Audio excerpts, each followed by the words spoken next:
The gift of the Magi. $1.87, that was all, and 60 cents of it was in pennies.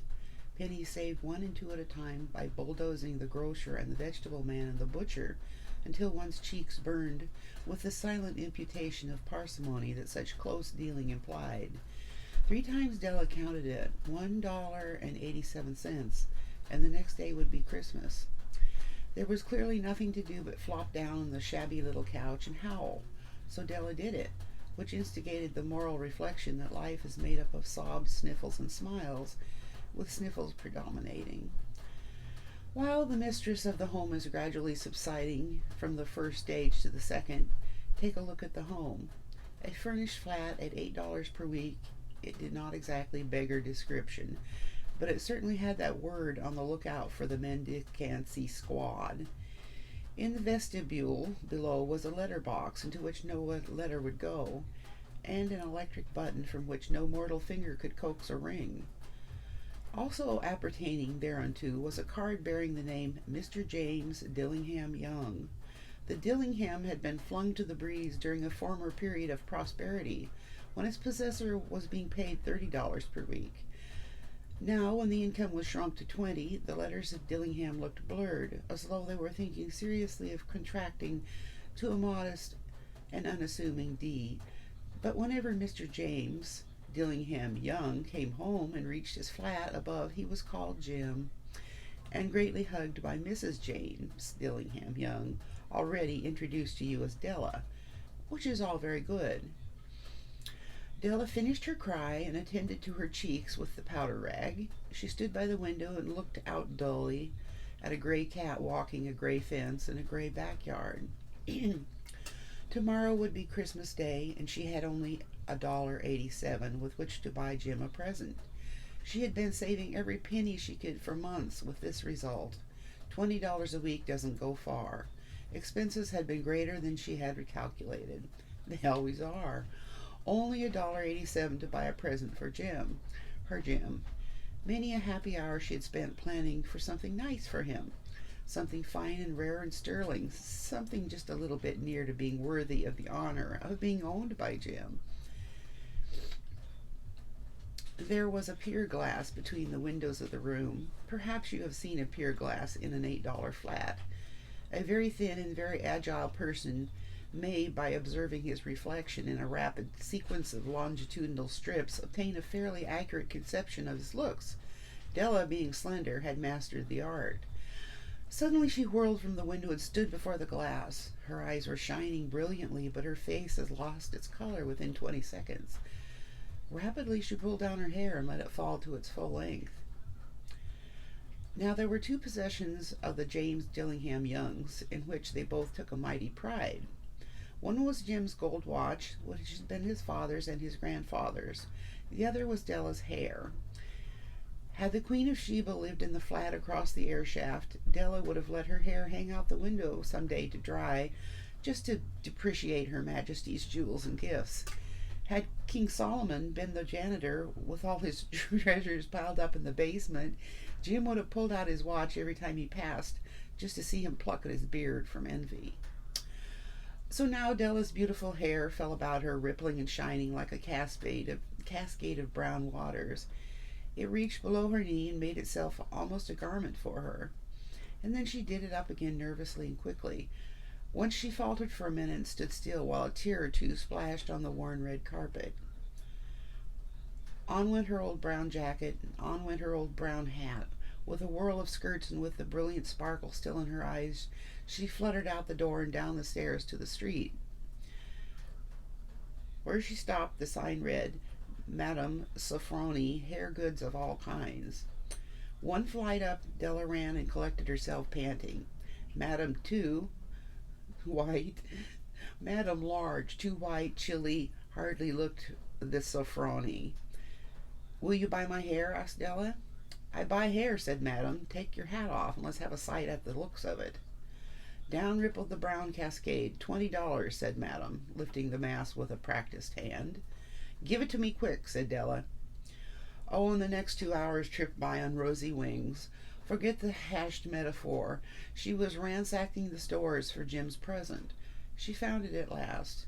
It surely had been made for Jim and no one else.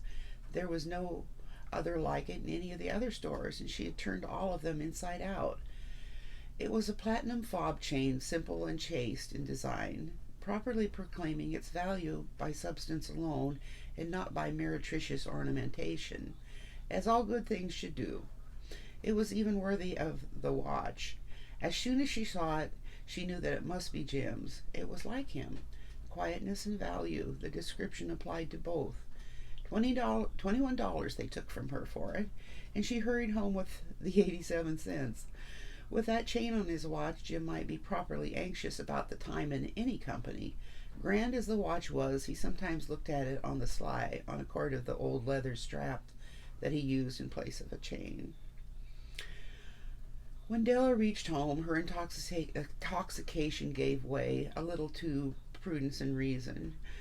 She got out her curling irons and lighted the gas and went to work repairing the ravages made by generosity added to love, which is always a tremendous task, dear friends, a mammoth task. Within 40 minutes, her head was covered with tiny, close-lying curls, which made her look wonderfully like a truant schoolboy. She looked at her reflection in the mirror long and carefully and critically. If Jim doesn't kill me, she said to herself, before he takes a second look at me, he'll say I look like a Coney Island chorus girl, but what could I do? Oh, what could I do with $1.87? At 7 o'clock the coffee was made, and the frying pan was on the back of the stove, hot and ready to cook the chops. Jim was never late. Della doubled the fob chain in her hand and sat on the corner of the table near the door that he always entered. Then she heard his step on the stair, away down on the first flight, and she turned white for just a moment. She had a habit for saying a little silent prayers about the simplest everyday things, and now she whispered, "Please God, maybe make him think I'm still pretty." The door opened and Jim stepped in and closed it. He looked thin and very serious. Poor fellow, he was only 22 and to be burdened with a family. He needed a new overcoat and he was without gloves. Jim stopped inside the door, as immovable as a setter at the scent of quail. His eyes were fixed upon Della, and there was an expression in him that she could not read, and it terrified her. It was not anger, nor surprise, nor disapproval, nor horror, nor any of the sentiments that she'd been preferred for. He simply stared at her fixedly with that peculiar expression on his face. Della wriggled off the table and went for him. "Jim, darling," she cried, "don't look at me that way. I had my hair cut off and sold it because I couldn't have lived through Christmas without giving you a present. It'll grow out again. You won't mind, will you? I just had to do it. My hair grows awfully fast. Say Merry Christmas, Jim, and let's be happy. You don't know what a beautiful, nice gift I've got for you." "You've cut off your hair?" asked Jim laboriously, as if he had not arrived at that patent fact yet, even after the hardest mental labor. "Cut it off and sold it," said Della. "Don't you like me just as well, anyhow? It's me without my hair, ain't I?" Jim looked about the room curiously. You say your hair's gone," he said with an air almost of idiocy. "You needn't look for it," said Della. "It's sold, I tell you. Sold and gone, too. It's Christmas Eve, boy. Be good to me, for I went for you." "Maybe the hairs of my head were numbered," she went on with sudden serious sweetness, "but nobody could ever count my love for you. Shall I put the chops on, Jim?" Out of his trance, Jim seemed quickly to wake. He enfolded his Della. For 10 seconds let us regard with discreet scrutiny some inconsequential object in the other direction. $8 a week or $1,000,000 a year, what is the difference? A mathematician or a wit could give you the wrong answer. The Magi brought valuable gifts, but that was not among them. This dark assertion will be illuminated later on. Jim drew a package from his overcoat pocket and threw it upon the table. "Don't make any mistake, Dell," he said, "about me. I don't think there's anything in the way of a haircut or a shave or a shampoo that could make me like my girl any less. But if you'll unwrap that package, you may see why you had me going for a while at first." White fingers and nimble tore at the string and paper, and then an ecstatic scream of joy, and then, alas, a quick feminine change to hysterical tears and wails, necessitating the immediate employment of all the comforting powers of the lord of the flat. For there lay the combs, the set of combs, side and back, that Della had worshipped long in a Broadway window. Beautiful combs, pure tortoise shell with jeweled rims, just the shade to wear in the beautiful vanished hair. They were expensive combs, she knew, and her heart had simply craved and yearned over them without the least hope of possession.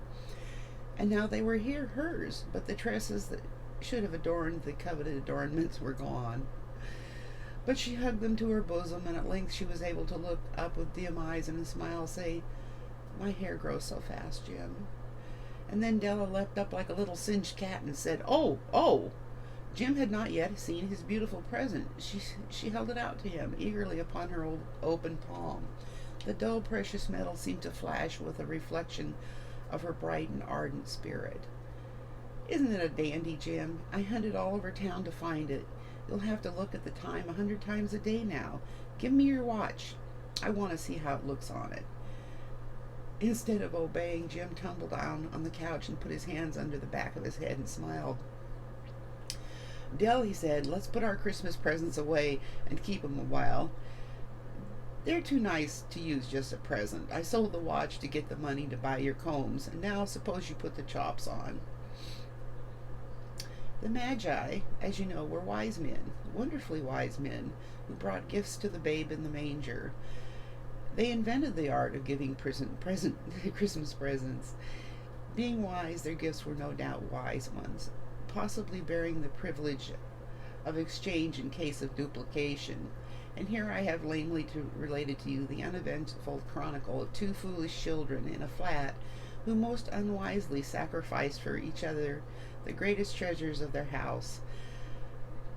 But in a last word to the wise of these days, let it be said, of all who give such gifts, who give gifts, these two were the wisest. Of all who give and receive gifts, such as they are wisest. Everywhere they are the wisest. They are the Magi. The end.